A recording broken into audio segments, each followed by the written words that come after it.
Seguimos esta noche en Minuto 1, marcando el ritmo de la realidad. Aquí nadie se sorprende, ustedes menos, porque lo que estamos viviendo te lo hemos venido anticipando en estos últimos 2 años y medio, mientras muchos escondían, tapaban y eran cómplices de lo que estaba sucediendo en la República Argentina y pocos queríamos ver. Y nos podés acompañar y nos estás acompañando con el hashtag Pasaron Cosas, Pasaron Cosas. ¿Por qué este hashtag? Porque anoche, en ese pobre reportaje que dio el presidente de la Nación, sin repreguntas, sin contenido frente a lo que la sociedad demanda, respuestas claras, contundentes, precisas, saber un camino que el presidente tiene para los próximos meses, nada de eso hubo. El presidente dijo en un momento que veníamos bárbaro, que veníamos muy bien, pero que en algún momento pasaron algunas cosas, así, pasaron algunas cosas que hizo que, bueno, de pronto explotara la realidad, se cayera el relato y emergiera esta crisis económica que ahora es política, que está atravesando el gobierno de Cambiemos. Vamos a repasar porque claro, durante el fin de semana, la semana pasada el presidente echó de un día para el otro al presidente del Banco Central de la República Argentina, Federico Sturzenegger. Hoy fue denunciado en sede penal, y el sábado, cuando el mundo, la Argentina, estaba envuelto en el Mundial, a última hora, a través de un comunicado, el presidente comunicó que también habían dejado afuera del gabinete nada más ni nada menos que a un ministro que ideológicamente comparte todo con Macri, que Macri comparte ideológicamente todo, que es Aranguren, y un amigo, el que está ahí siempre sonriente, el Latin Lover, decían, del PRO de Cambiemos, Pancho Cabrera, que fundió a las pequeñas y medianas empresas de la República Argentina. Que no se va, que va a tener ahora un despacho en la Casa de Gobierno, al lado del presidente, que va a seguir siendo asesor del presidente de la Nación, Mauricio Macri. Pero vamos a ver los cambios que se han dado en el mejor equipo de los últimos 50 años en estos últimos tiempos. Bueno, Lemus, ministro de Salud, se fue por ineficiente. Esteban Bullrich pasó como candidato a senador. Alfonso Pratgay se lo sacaron de encima porque despertaba celos en la jefatura de gabinete. Ricardo Burjaile, de Agricultura, no daba con el perfil de gabinete que quería Mauricio Macri. Susana Malcorra, de la Cancillería, no era alguien del riñón del PRO, de Cambiemos, no estaba consustanciada con el gobierno. Julio Martínez, de Defensa, también era radical, se lo sacaron de encima. Juan José Aranguren, de Energía, solamente para suavizar el duro ajuste que se viene. Y Pancho Cabrera, de Producción, ahí sí, realmente el fracaso en el área de producción ha sido estrepitoso. Ha sido estrepitoso, a punto tal que fíjese lo que hoy salió publicado en este sitio web anticipado por empresarios de pequeñas y medianas empresas, que quería mostrar que el parque industrial de Villa Flandria suspende toda su actividad por 30 días. Debido a la crisis, el parque industrial frena la producción por 30 días. Pero fíjese lo grave de esto. No estamos hablando de una empresa, estamos hablando de un parque industrial completo. Villa Flandria, polo textil en la provincia de Buenos Aires. Siempre lo fue, había caído en los 90, después emergió, floreció nuevamente y ahora se vuelve a hundir, y por 30 días está cerrando la producción. Vamos a ver, mire, le mostramos en este informe que produjo el año pasado la producción de Minuto 1.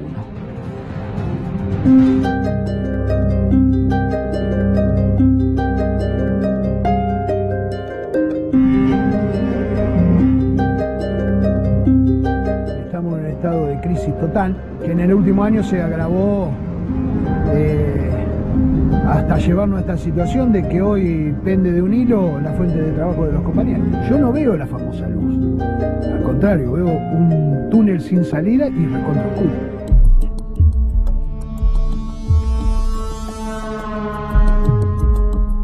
El polo textil empieza desde que se fundó Casi Jauregui, con un señor Julio Esteberli. Creo que aguantó hasta el 93, por ahí, estuvo unos 10 años parado, sí, reabrió en el 2003. Y el cambio se notó cuando abrió la cantidad de fuentes de trabajo que había, la estabilidad que había en lo que era un sueldo con una canasta básica. El operario venía en bicicleta, los últimos años logró un avance bárbaro, hoy no tenés lugar para estacionar, porque la economía que veníamos viviendo dio la posibilidad de que progrese cada obrero. Que eso era algo raro, pero bueno, sucedió. Y hoy estamos peleando el puesto de trabajo de cada compañero. No sabemos si mañana se trabaja, si va a cerrar, qué empresa va a cerrar. Te puedo comentar que están haciendo presentaciones preventivas de crisis, la mayoría de las empresas. Primero es la apertura indiscriminada de importaciones a nivel textil. En segundo término, el aumento de los servicios públicos que compromete la continuidad de la industria textil. Y lo tercero es la caída del consumo. Estas tres cosas lo que generan es una caída de la actividad, una caída del consumo que está haciendo peligrar a la industria textil.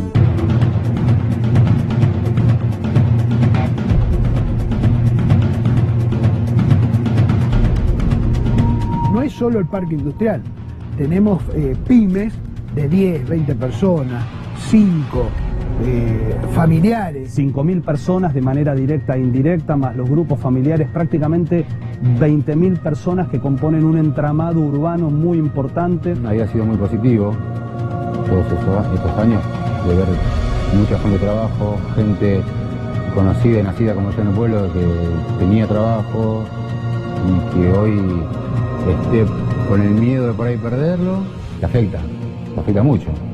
Si tenés hijos, tenés una familia tipo, tenés que dejar de lado ciertas cosas que antes por ahí podías, porque los bolsillos no te lo permiten. Si siguen entrando cosas importadas, siguen aumentando todos los insumos de una empresa,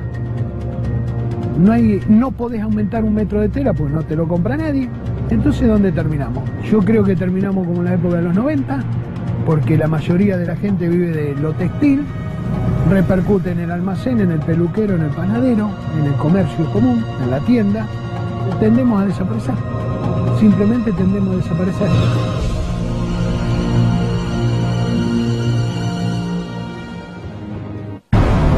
Bueno, fíjese, este informe que es muy vigente es del año pasado. Ya se venía marcando cuando el gobierno envuelto en el relato decía que estaba todo fantástico, que estaba todo bien. Un pueblo depende del parque industrial de Jáuregui y de Villa Flandria. Hoy, cerrado a partir de hoy. Por 30 días, reiteramos, frena la producción industrial. Vamos a seguir mostrando los próximos días los clubes de trueque que han vuelto fuerte en la provincia de Buenos Aires, cada vez más que ya se han organizado nuevamente a nivel nacional la red nacional de trueque. Lamentable para la Argentina que estamos viviendo. Pero volvemos a instalar hoy el procesamiento al intendente de la ciudad capital de la provincia de Entre Ríos, Paraná, el intendente Sergio Barisco de Cambiemos, perteneciente a la Unión Cívica Radical, a quien el juez Río procesa en un fallo contundente, durísimo, como financista y participación en toda una red de narcotráfico que compraba estupefacientes para vender en las ciudades de Paraná y de Entre Ríos. Vamos a ver ese fallo duro, contundente, por el cual el juez Ríos procesa al intendente Varisco. Se les atribuye a los encartados Daniel Andrés Celis, Luciana Ernestina Lemo, Eduardo Humberto Celis, Nahuel Jonathan Eduardo Celis, Wilber Figueroa Lago, Jonathan Jesús Hein, Juan Manuel Gómez, Sergio Fausto Varisco, Griselda Noemí Bordeira, Héctor Pablo Hernández, Ernesto Ramón González y Alan Nicolás Viola como los responsables de esto, y dice, constata el juez Ríos por los allanamientos, que entre los primeros días del mes de septiembre del 2017 y el 2 de mayo del 2018 comercializaron de manera conjunta y organizada entre sí y con personas cuya identidad y rol aún no se ha podido establecer, estupefacientes, cocaína, en diversas cantidades, asumiendo y ejerciendo diversas funciones de organización, financiación, provisión, distribución, aprovisionamiento, almacenamiento, abastecimiento, venta, reventa y compra del referido tóxico a distintas personas en las ciudades de Paraná y Concordia, de la provincia de Entre Ríos y desde la ciudad autónoma de Buenos Aires. El intendente de la ciudad de Paraná, Sergio Fausto Varisco, con la asistencia y colaboración del concejal municipal Héctor Pablo Hernández y la funcionaria policial Griselda Noemí Bordeira, a partir del acuerdo mencionado, proporcionó periódicamente los recursos económicos necesarios en favor de Daniel Andrés Celis para la adquisición y comercialización de estupefacientes.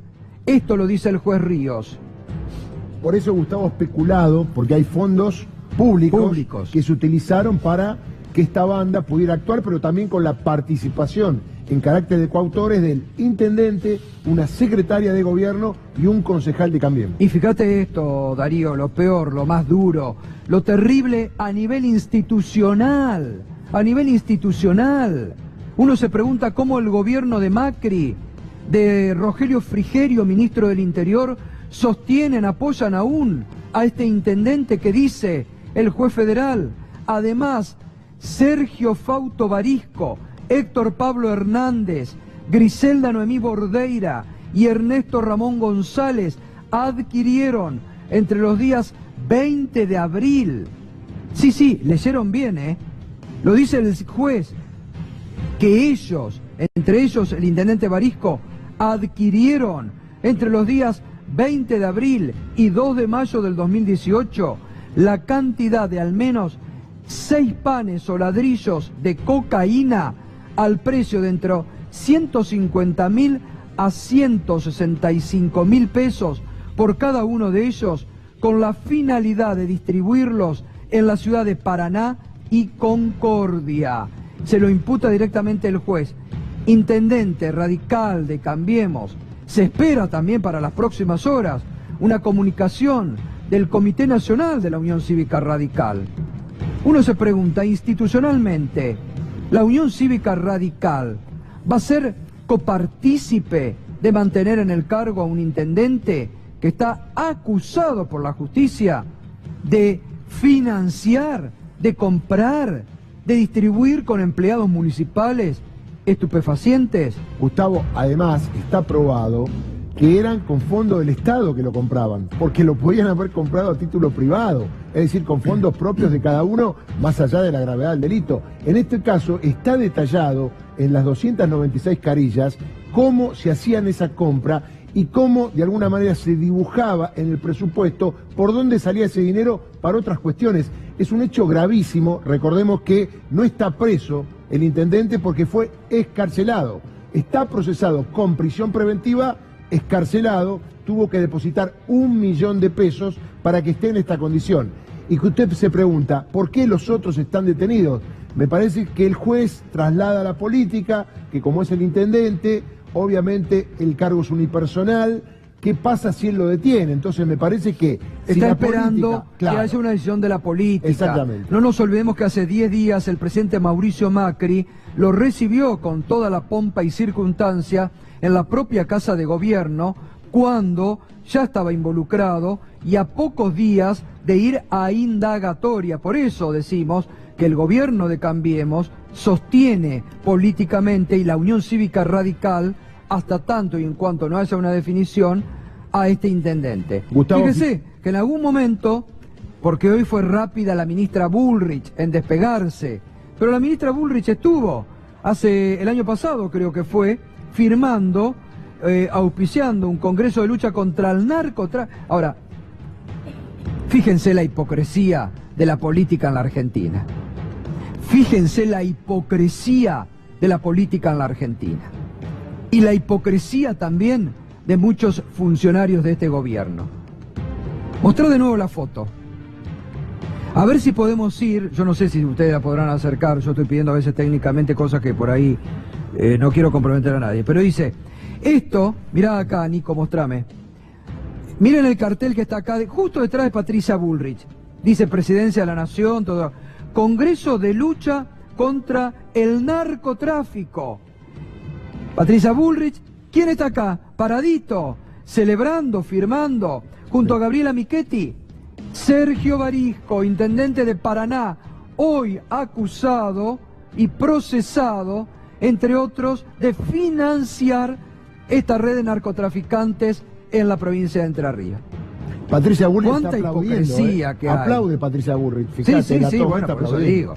Ahora digo, ¿cuánta hipocresía que hay en la política? ¿Cuántas caretas que se comienzan a caer?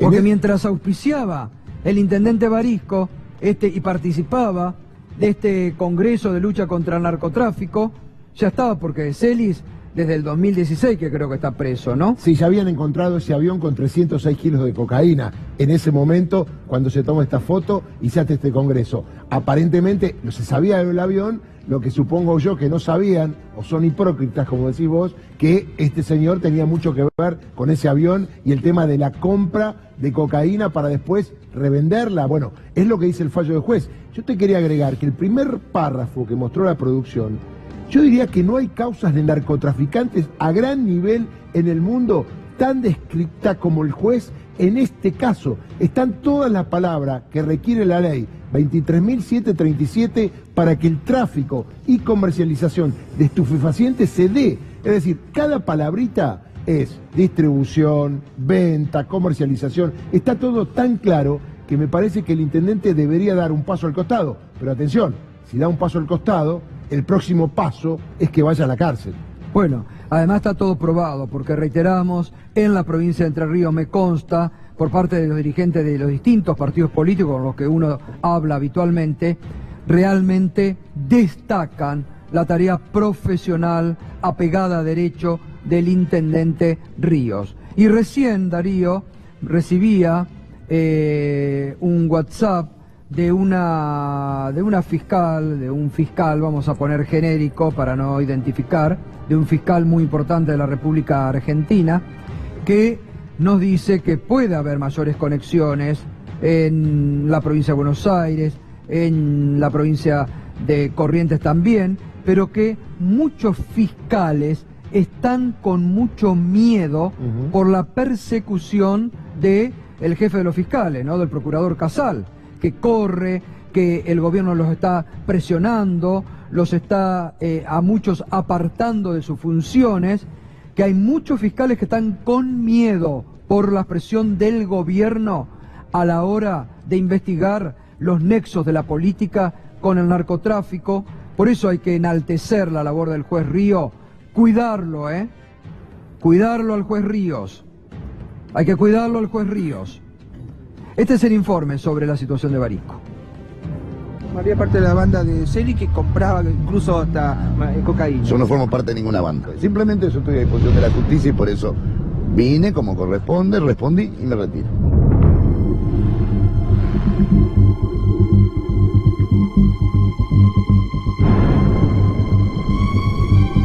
La imputación es media confusa, utiliza distintos verbos. Los verbos describen acciones típicas y los verbos que han utilizado en la imputación pasan desde el financiamiento de droga, no de campaña política, a la compra, adquisición, distintos verbos, o financiás o adquirís, no podés estar haciendo las dos cosas al mismo tiempo. Tengo grabaciones, tengo filmaciones, tengo, pero ¿sabes qué? Grabé cada una de las conversaciones que tuve con Savioni y con Barisco, cada una de las conversaciones que tuve, cada uno de los arreglos que hicimos. Porque eso el señor puede escuchar mi interpretación de los hechos, mi verdad y los elementos que yo aporté a la Porque causa. no hay secuestro de droga, no hay secuestro de plata, no hay escuchas telefónicas que lo involucren a él, no hay ningún tipo de filmación, no hay ninguna prueba estándar de las causas de narcotráfico que lo involucren al señor intendente.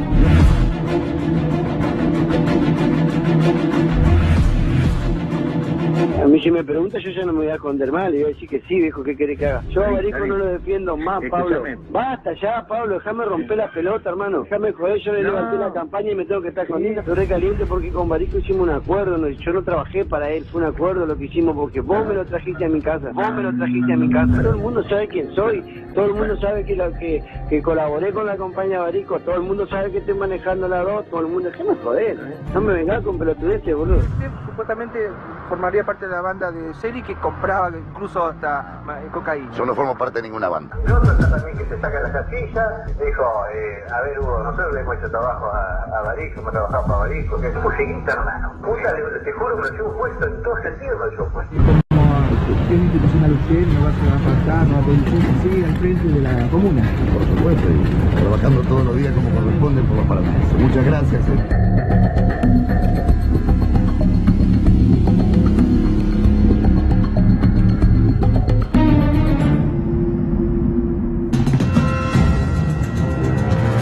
Bueno, fíjese usted ahí que el nuevo abogado de Barisco de la semana pasada es el doctor Mariano Cunio Libarona, que como lo decía, no hay audio, están los audios, no hay pruebas, como se iba viendo en este informe, ¿no? Las pruebas, bueno, probó y que tiene probada y constancias el juez Ríos, ¿eh? Bueno, muy bien, vamos a seguir con este tema. Sí. Si aparece Mariano Cunio Libarona como abogado defensor, es que está complicado bastante el intendente Sergio Barisco. Aclaramos, no como hacen otros colegas, que en este medio no condenamos a nadie. Está procesado, sin prisión preventiva, escarcelado, pero goza de la presunción de inocencia. Y vamos a esperar, como corresponde, que llegue el juicio oral y público para determinar si es culpable o inocente. Acá no condenamos públicamente a nadie, como sí hacen otros colegas cuando se trata de funcionarios de otros gobiernos. Muy bien. El próximo jueves va a dejar de ser ministro Juan José Aranguren, quien fue el autor, obviamente acompañado por el presidente Macri, de uno de los mayores tarifazos que se han dado en los últimos tiempos o en los últimos años en la República Argentina. Muchos cuestionamientos, muchas denuncias desde el vamos contra Aranguren, conflictos de intereses, con negociaciones que hicieron con empresas de gas licuado. Y hoy el diputado nacional Martín Doñate lo denunció y pidió que se le prohíba la salida al país. Lo tenemos. Buenas noches, diputado, ¿cómo está? Gustavo, ¿cómo estás? Bien, ¿por qué lo denuncia Aranguren? Bueno, nosotros nos presentamos en el expediente que hicimos con el diputado Rodolfo Tailade cuando lo denunciamos originalmente por las incompatibilidades al asumir. Es un ministro que nunca debería haber asumido como responsable de la cartera de energía, siendo dueño de las acciones de Shell. Más tarde ampliamos la denuncia en ese mismo expediente que tiene el juez Rodríguez, denunciando la compra de sobreprecios de gas a Chile, a la propia empresa Shell, dejando de comprarle a Bolivia por un precio muchísimo más barato, con la excusa de que supuestamente el gobierno boliviano no quería venderle más a la Argentina, cosa que fue desmentida por el propio gobierno de Bolivia.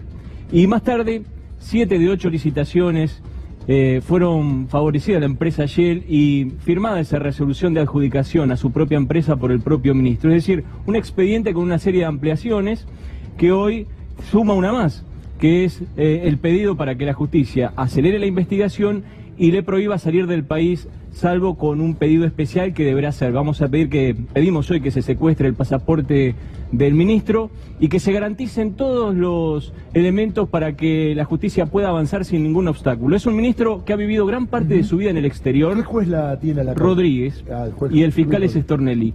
Vivió gran parte de su vida en el exterior, tiene su plata afuera y además obscenamente nos ha dicho, siendo ministro de Energía, que no pensaba traer la planta al país.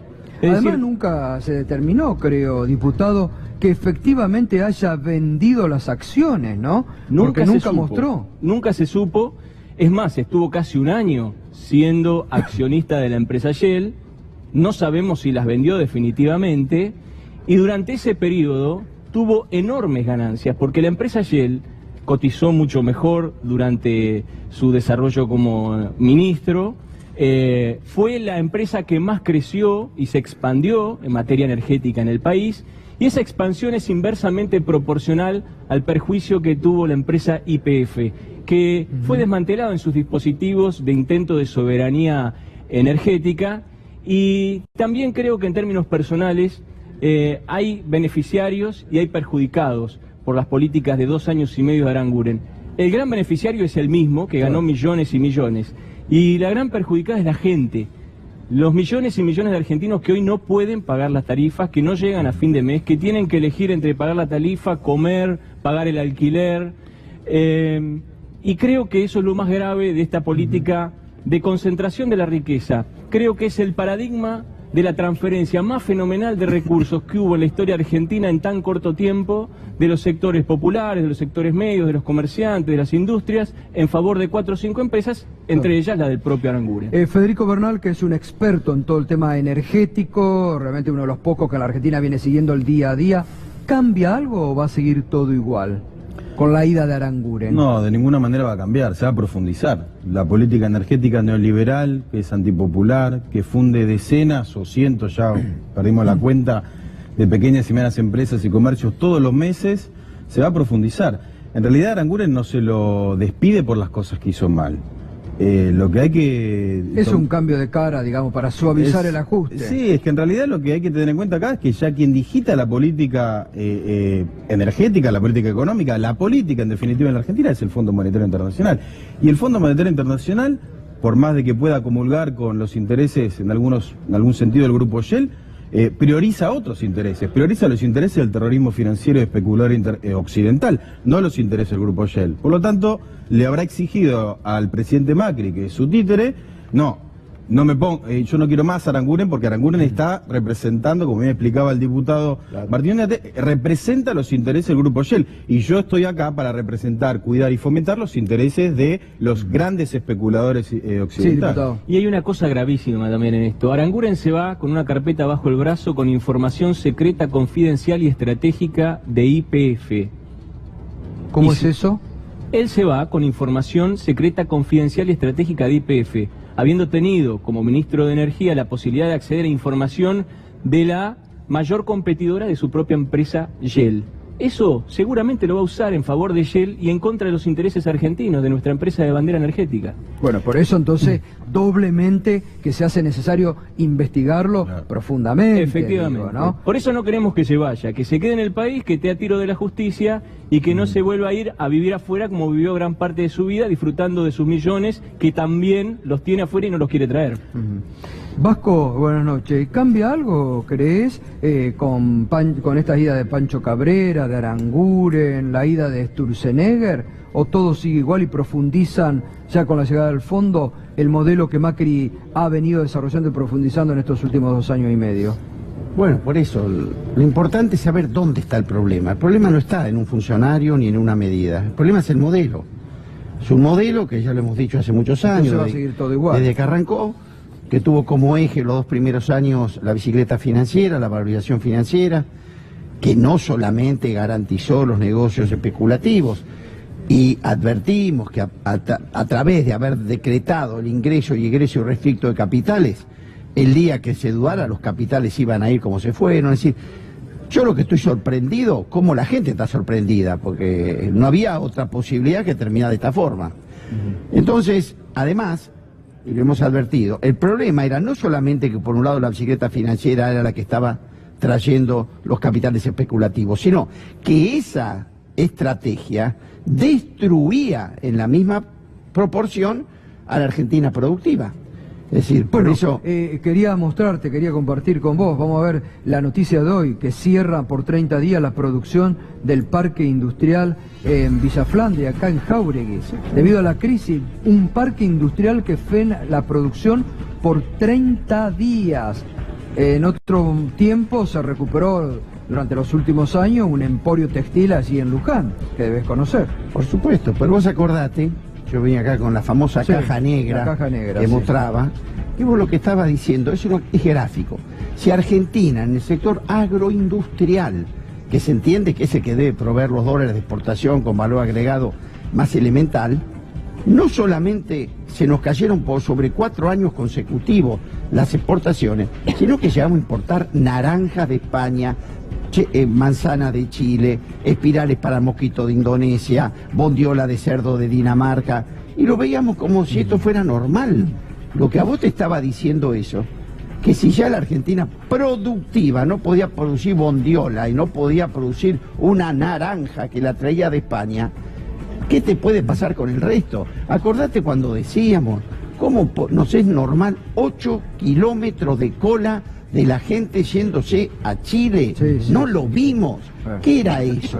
Entonces, bueno, aquella bicicleta financiera, insisto, además de haberle pagado en el año 2016 25% anual en dólares a esta especulación, es decir, lo que en el mundo a vos te daban en 20 años, acá se lo diste en 1. Bueno, no podíamos dejar de tener estas dificultades. Ahora, vos me decís, ¿vamos a cambiar personas? El problema no es la rama del árbol, es el tronco. Lo que no te funciona es el modelo económico. Totalmente. Pero además, perdóname, algo que me parece mucho más grave. El señor Caputo podía ser muy útil, ¿qué fue? Un trader, toda su vida, su especialidad fue comprar bonos, vender bonos, arbitrar. Presidente del Banco Central del país, donde se entiende que tenés que manejar la política monetaria de...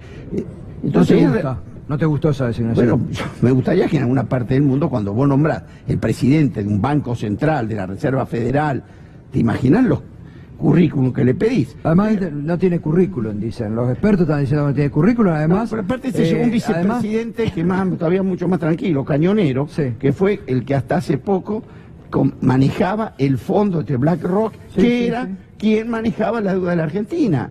Entonces ya es... Además de las denuncias judiciales que está teniendo también el propio Caputo, ¿no? Ahora continuamos, Vasco. Fernando, hablábamos de cuánto ha caído el salario en la Argentina en estos últimos 2 años y medio. Había un informe que decía que podía caer 3-4% este año. En el 2016 cayó 7.4%. En el 2017 se recuperó 2.7%, es decir, en dos años estábamos 4.7 abajo. Y este año el INDEC lleva medido nada más que enero y febrero, que le dio 2% de aumento al salario contra una inflación de 4.2% que hubo en enero y febrero. En el año llevamos una inflación de 11.3%, así que eso es la mitad más o menos va a ser el atraso que va a tener el salario. Calculemos que se mejore en los 5 meses 5% el salario, como venía en enero y febrero, 1 punto por mes, va a subir 5%. 11% de la inflación, ya perdimos otro 6%. Así que va a estar muy atrás el salario este año respecto de la inflación. Calculan que si la inflación está en 30% y las paritarias se cierran entre 15 y 20, ya tenés entre 10 y 11 puntos de atraso del salario real, el salario privado. El estatal todavía va a ser más. Bueno, tremendo realmente, tremendo. El gran perdedor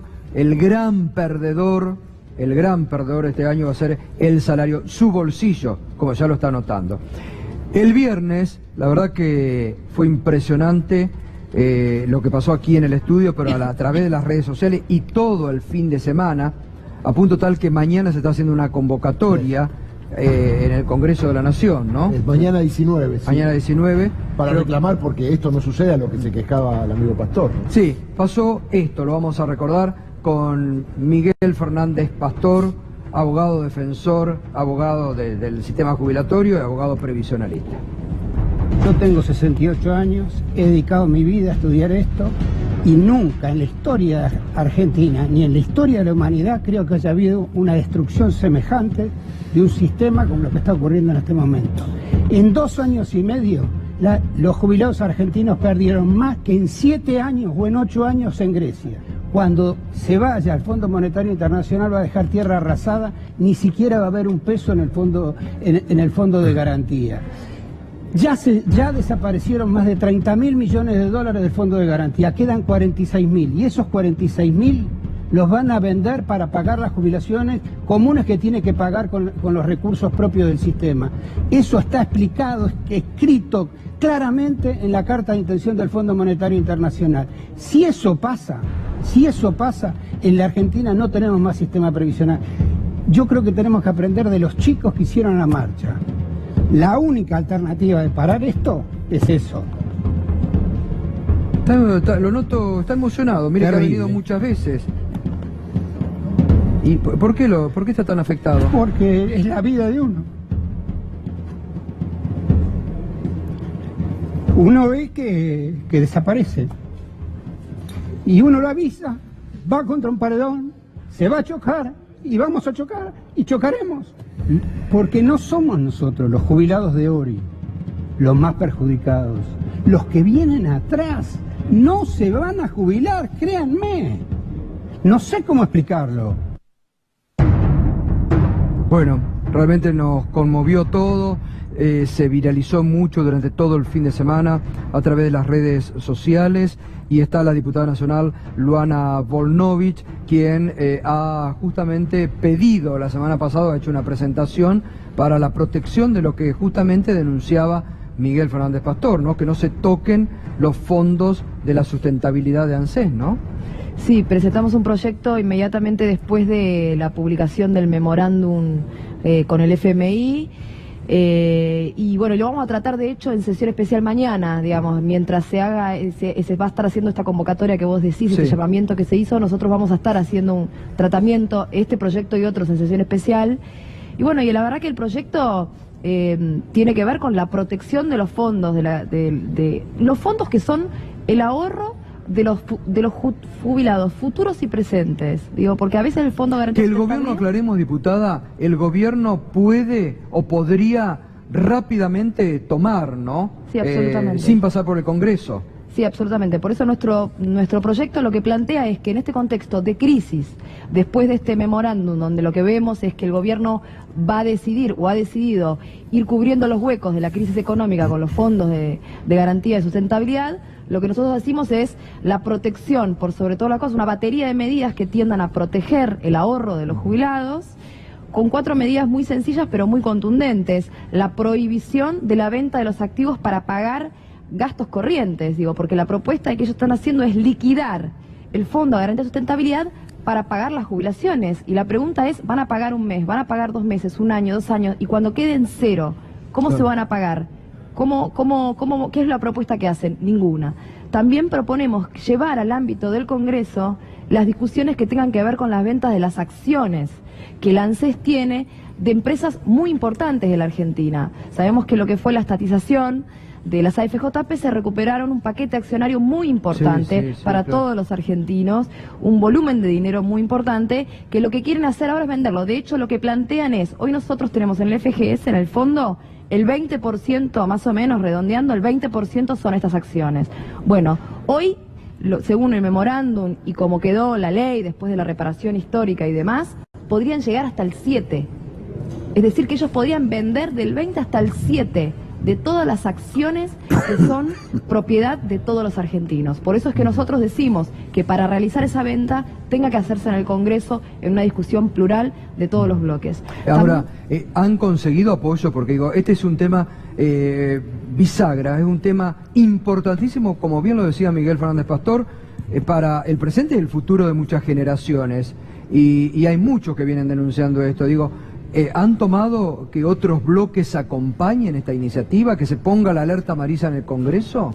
Bueno, primero, como decís, esto es la posibilidad real de pagar o no pagar jubilaciones. Claro. Pastor lo decía recién, no se van a jubilar. Lo decía de esa forma conmovido, pero es importante que nosotros entendamos hoy. Es realmente el compromiso de la capacidad de pago del sistema previsional argentino. Claro. Es decir, lo que estamos sucediendo es que estamos yendo a la quiebra absoluta, y para nosotros una quiebra inducida, una quiebra indecisiva por Claro, parte después del van a gobierno. decir, como los 90, no sirve para nada, está fundido, vamos a privatizar, que vengan las AFJP. Porque en definitiva van a buscar eso. Como ya lo hicieron en los 90, van a decir, el sistema previsional argentino no sirve para nada, está fundido, vengan las AFJP. ¿O no? ¿Van a ir a eso? No, sí, absolutamente. Vos Sí, hablabas bueno, del trabajo, obvio. vos hiciste hoy un informe sobre el tema del trabajo.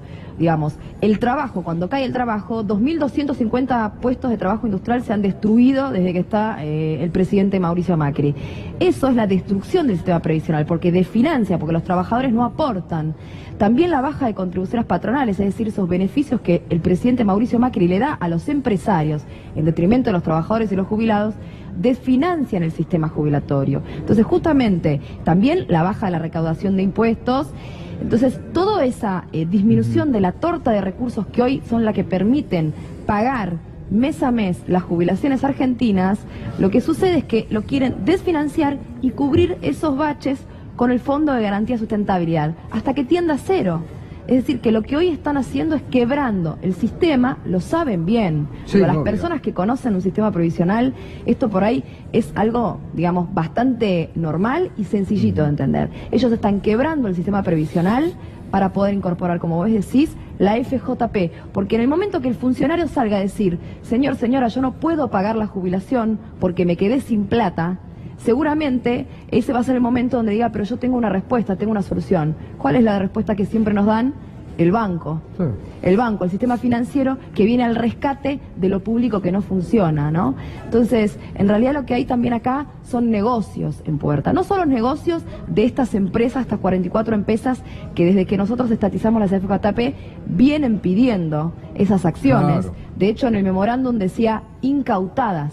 Acciones incautadas. Ellos dicen ¿dice que así? Nosotros ¿Dice acciones incautadas? Exacto.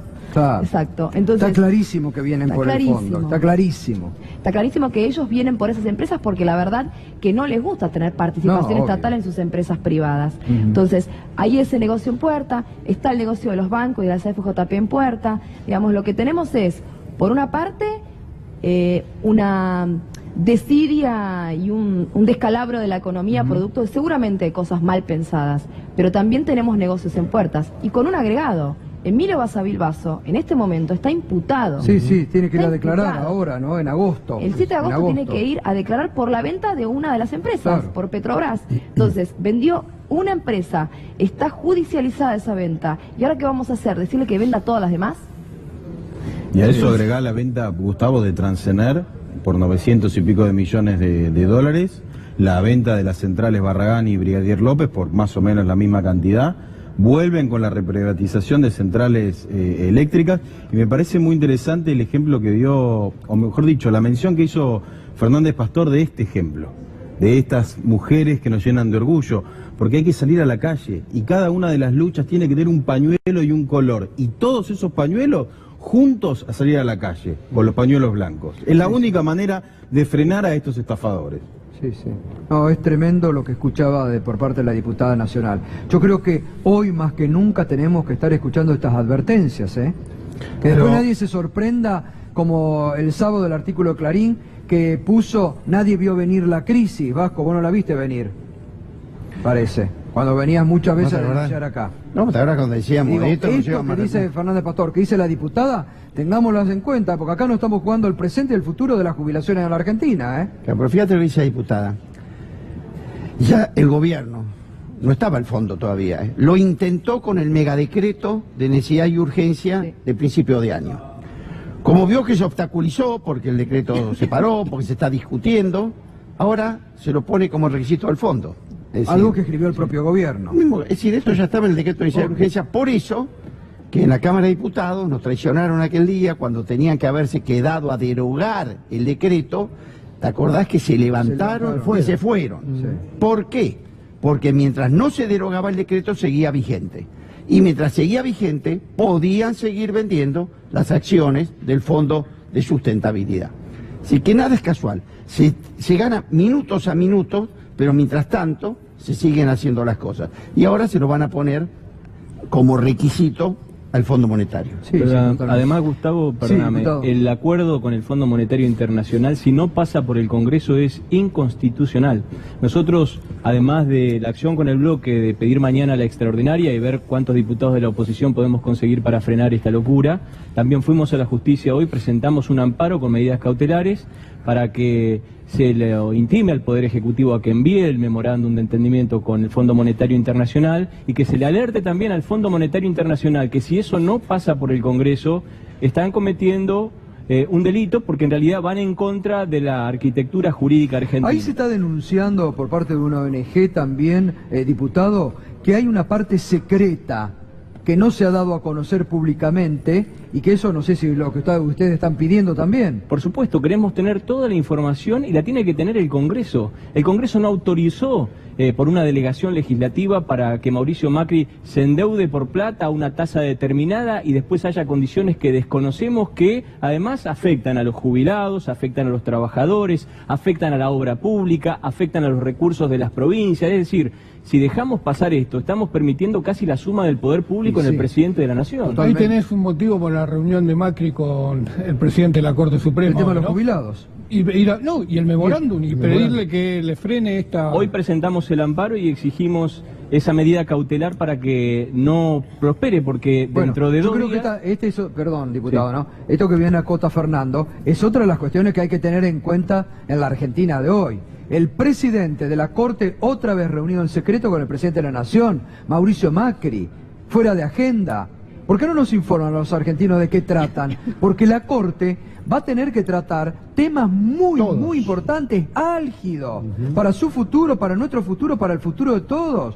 ¿Cómo es que se producen estas reuniones secretas fuera de agenda y no se informa a nivel institucional por qué se reúne el presidente de la Corte con el presidente Macri? ¿Por qué no se informa por parte de la presidencia o por parte de la presidencia de la Corte por qué se reúnen el presidente de la Corte con el presidente cuando la Corte tiene que tratar temas muy importantes que pueden incluso perjudicar al propio Estado Nacional? Por supuesto. Y la ironía y la perversidad, perdóname, Vasco, de que el Día de la Bandera, ese día se celebra la reunión del acuerdo para entregar la soberanía y patrimonio argentino. Sí, otro dato que hay que tener en cuenta. Sí, Vasco. No, hay algo importante con el tema previsional. Hay una sola forma de resolver de fondo este problema, que es con el crecimiento económico y además con el ataque a la informalidad.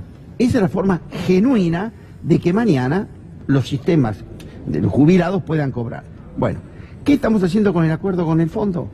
Abortando todo proceso de crecimiento económico, porque te vuelve a un nuevo ajuste. Y además, ninguna medida que permita bajar los índices de informalidad para que pueda haber más aporte. Entonces, por todos los caminos, vos vas a la destrucción de un sistema previsional que ni siquiera el gobierno intenta darle la solución de fondo, porque ya damos por sentado que tenemos que seguir sacándole, no vamos a hacer nada por la informalidad y no vamos a hacer nada por el crecimiento económico. Federico, ¿y se viene otro aumento de combustibles? Es que está retrasado de combustibles, entre un 50 y un 70% ya es el retraso. Y el precio del gas en Boca de Pozo, 70, 100%. Es que en noviembre del año pasado las productoras y las distribuidoras cartelizaron, definieron un incremento de precio en dólares a fines de 2019, pero con la devaluación la distribuidora tiene que desembolsar un 30% más en pesos. ¿Eso quién lo va a pagar? Iguacel representa los intereses de Techint. Y si querés un dato porque creo que más que ilustrativo de la estafa que significa esta política energética, en los primeros 3 meses de este año, Caputo y Midlin, a través de sus empresas de energía, ganaron casi 11.000 millones de pesos. Lo mismo que ganaron todo el año pasado, sumado a Pagano. Qué va.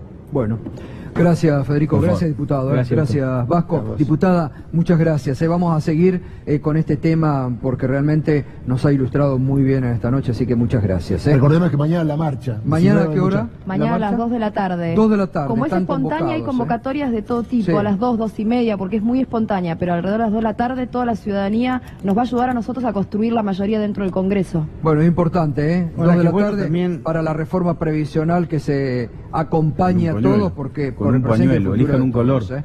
Bien, pausa y ya volvemos. Muy bien, nos estamos despidiendo ya de este minuto 1 de hoy, intenso, con todo lo que ha significado cambios en el gabinete, cambios que, atención, van a seguir, ¿eh? Hoy la mesa chica del gobierno, y aquí ha tomado ya mucha presencia la gobernadora de la provincia de Buenos Aires, María Eugenia Vidal, y Horacio Rodríguez Larreta, que son los impulsores de estos últimos cambios. Hoy volvió a estar reunida en la Casa Rosada, y los cambios en el gabinete de Macri van a seguir. Va a haber nuevos cambios, así que, así como se los anticipamos el viernes, que se venían, que habían adelantado los cambios, previstos en un primer momento para después del Mundial, bueno, esto no se detiene aquí, producto primero de la crisis económica, ahora crisis política por la que atraviesa el gobierno de Cambiemos. Marcelo, buenas noches. Muy buenas noches, Gato. ¿Cómo andamos? ¿Viste la cantidad de gente que decía? Perdón, que tengo desacomodado? El saco. Ahí está, gracias. Listo. La cantidad de gente que muy decía que... está, ¿eh? ¿Te gusta? Está muy elegante. Te decía cuánta gente pensaba que el Mundial iba a hacer olvidar los problemas. Sí, nada. Nada, no el tapa Mundial, nada. por suerte, gesto de maduración de la sociedad argentina, ¿eh? Y bueno, y la crisis... Gesto de maduración y la crisis que brota. Sí. En el programa de hoy, te lo planteo con dos preguntas. Sí.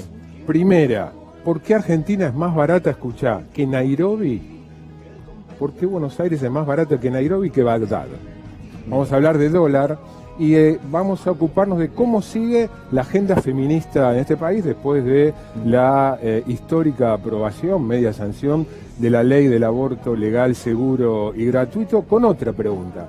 ¿Vos sabés cuántas mujeres hay en el Consejo Directivo de la Unión Industrial Argentina? ¿De la Unión Industrial? Ninguna. José Nathanson con esos datos en un ratito. Chao. Buen programa, Marcelo. Enseguida nosotros.